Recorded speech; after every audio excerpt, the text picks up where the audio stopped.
Hey guys, Sock here from Socky Tech, and in today's video what we're going to do is we are going to be comparing the Samsung Galaxy S20, the Samsung Galaxy S20 Plus, and of course the Samsung Galaxy S20 Ultra. As you know, Samsung has released 3 new flagships, and I want to make sure I give you crisp, precise details so you make the right choice, because even though there's a lot of similarities between these 3 smartphones, there's also a bunch of differences that you have to carefully consider before you buy the right product. So let's dive in and get started, and let's be very clear. What I'm going to do is first I'm going to talk about everything that's the same on all these devices, and then in the second portion of the video I'm going to talk about everything that is actually different between these devices, and then finally we're going to do a conclusion, and I'm going to let you know which one you should choose based on your needs and based on facts. So let's dive in. Now, one thing is for sure, all 3 of these smartphones come in different sizes, and we're going to be talking about that in a minute. But first, let's quickly concentrate on every single thing that is the same on these smartphones that should not be considered when you're making a choice between these 3 smartphones. Let's dive in. Now, the very first thing that's the same is the actual screen quality. Not the screen size, the screen quality. All 3 of these smartphones have a Quad HD Plus dynamic AMOLED screen with the same exact resolution, and all 3 of these phones do in fact support 120 Hz refresh rate. And finally, with regards to the actual screen, all 3 phones actually support HDR10 plus capability. Okay, so that's all the same stuff with the actual display. The next thing that's the same of these smartphones is the actual performance. They all have the same exact processor. If you're in the US, you get the Snapdragon 865 processor. All 3 phones are going to be equally amazing when it comes to performance, when it comes to gaming, when it comes to software experience and software fluidity. Every single one of them also has 12 gigabytes base RAM. That's a lot of RAM for any phone today, and all 3 of these as their base RAM have 12 gigabytes, and all of them have micro SD expansion option. So if you want to add extra storage to any one of these guys, you can expand your storage with a micro SD card, and that's up to 1 terabyte of extra storage on top of what you already have. The next thing I'm going to talk about, I think this is number 4 by now. All of these phones have wireless charging. They all have wireless power share. That's reverse wireless charging, so you can charge other phones using the back of any one of these devices. And of course, one more important thing, all of them have a built-in fingerprint sensor. It's under the display, it's invisible.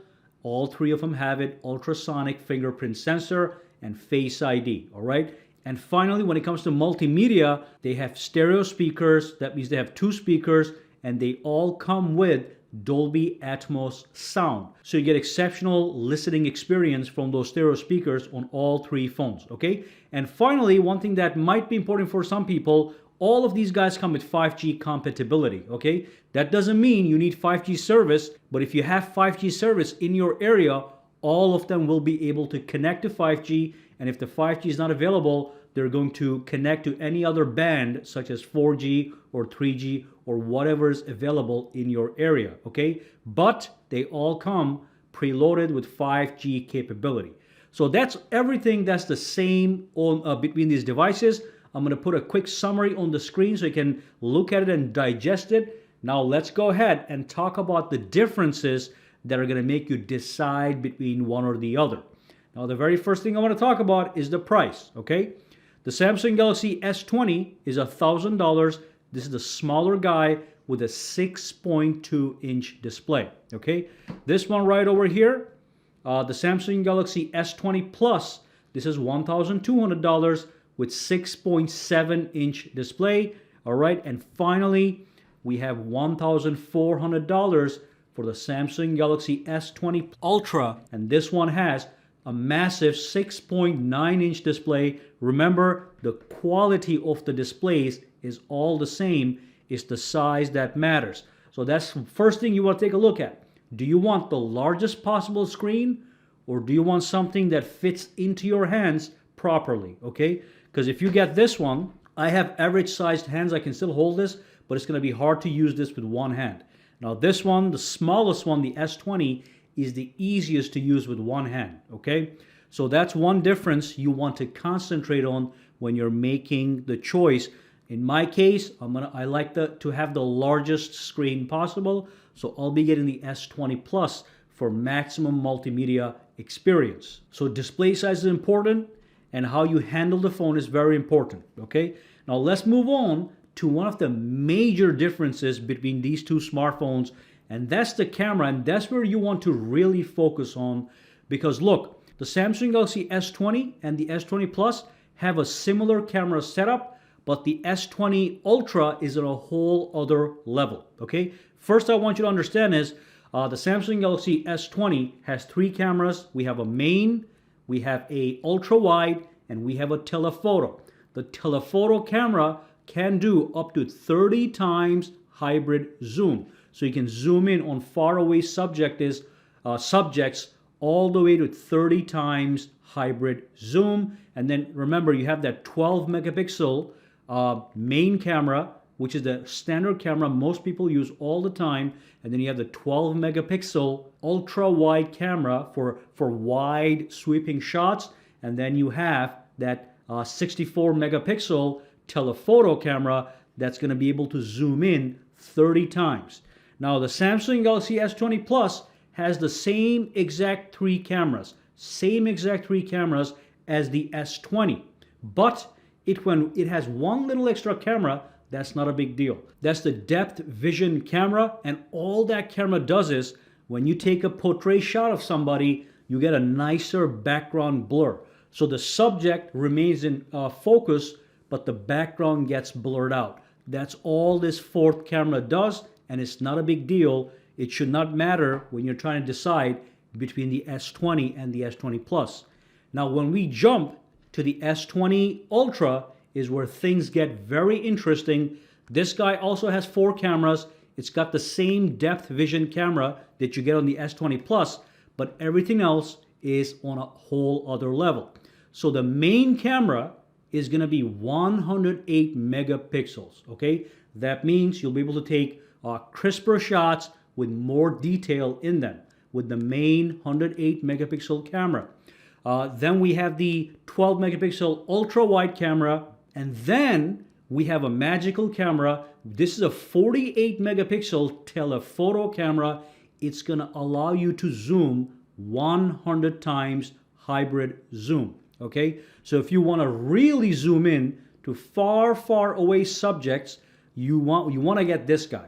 On top of that, if you want the best camera, you want to get this guy, because it has, even the main camera on this one is 108 megapixels. The main camera on the other 2 guys is 12 megapixels, all right? So this is going to be better, not because the megapixels are higher, because they made this camera better on purpose, because this is the Ultra. But then you also have the telephoto that gives you 100 times hybrid zoom. On the Samsung Galaxy S20 and the S20 Plus, you get 30 times hybrid zoom, all right? So if you are into camera, you want to go with the Samsung Galaxy S20 Ultra. And when I say you're into camera, it's something that should matter to you a lot, okay? Remember, you're paying extra money for that camera. It's $1,400.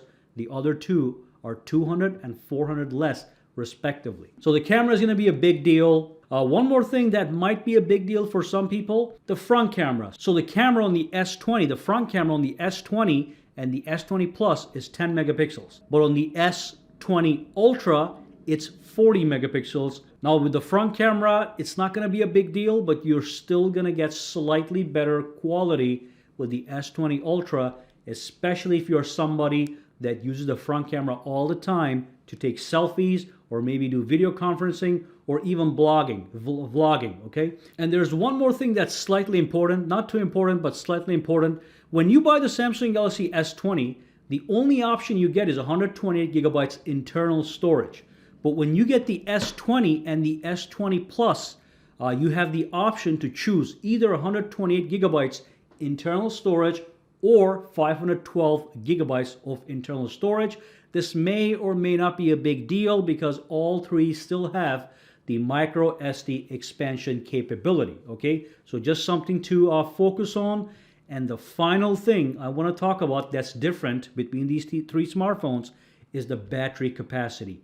You have 4,000 milliamp hours on the S20, 4,500 milliamp hours on the S20 Plus, and 5,000 milliamp hours on the S20 Ultra. Okay, so most likely the Ultra is going to be the longest battery life, but that does not mean the other two are going to be bad. The only thing is the S20 Ultra is probably going to give you a little bit more juice compared to the other two. And there's only one final thing with the battery. When it comes to fast charging, only the S20 Ultra is going to support 45 watts super fast charging. The other two, they can only charge at 25 watts fast charging, which is pretty fast to be honest. But the 45 watts might charge your phone in 5 to 10 minutes faster than the other two. So those are all the differences. Again, I'm going to make a list on the actual screen so you can read them and quickly digest it. All right. And now let's move on and talk about a conclusion. Which one should you choose? So here's the formula. If you want the best of the best camera, you simply must get the S20 Ultra. And of course, if you want the largest screen size, you must get the S20 Ultra. Those are basically the only two major things that are on this phone that are not on the other two. Remember, performance, the same. Quality of the display, the build quality, it's all the same. But the camera on the S20 Ultra is better. The screen is larger and it's simply the best of the best. Okay, so $1,400 for this one. If you want to save some money, and you're not too crazy about the camera, because remember, these cameras on the S20 Plus and the S20 are still going to give you flagship cameras, okay? But if you decide to go with this one and slightly smaller screen sizes, either the S20 or the S20 Plus, you're saving a lot of money. With the S20, you're saving $400 compared to the $1,400. With the S20 Plus, you're saving $200 compared to $1,400. So that's all you want to look at. Just be aware of exactly what's different and what's the same and make a choice based on the facts. All right? Now, if you do have any questions, comments, or concerns, drop them down below and let me know. And for now, guys, have a fantastic day. I will see you in the next video that's coming up very soon. All right, so if you found this video useful, make sure to subscribe to Saki Tech by clicking that button, and also click that bell icon on the side to make sure you get notified every time I upload a new video. And if you do use Twitter, Instagram, or Facebook, you can follow me at Saki Tech Online to get the latest updates as well. All right, have a fantastic day.